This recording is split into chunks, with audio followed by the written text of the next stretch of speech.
Hello বন্ধুর ঘর, আজি আরও দীর্ঘদিন পরে আমরা আজি দিঘিতে আরও মানমারিয়া চলে এসিনো। কয়েকদিন থেকে হলদিবাড়ি মাদার শরীফত খুব ব্যস্ত ছিল। ঠিক আছে, তো আমার এই বলে জালিয়ালা মানে আমার বাড়ির শাখাইলা সবাই বলে মানমারিয়ার খুব নিশা উঠিয়েছে আজি।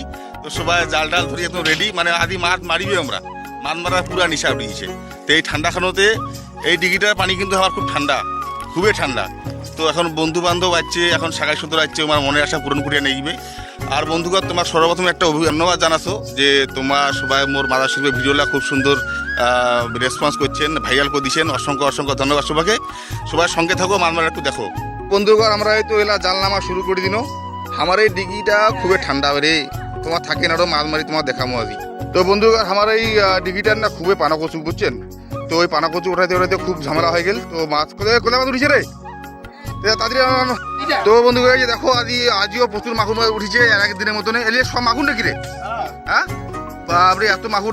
দেখো দেখো তো দারুণ কাণ্ড করলেন। এই ঠান্ডা এখন এরকম মাগুর মারলেন তোমার রে ভাই। সব মাগুর কই আর শোল নাকি?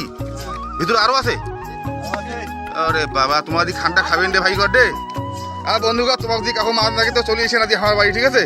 আমার খাবার নেই, তাও তোমাকে দিব আদি, যা হবে হবে। এই পরের টিপে দেখো আরো কি পরিমাণ শোলে মাগুর উঠেছে, দেখছেন? কাউ লোভ করিবে না কিন্তু, আদিন আগে তো চলে আসবেন অবশ্যই।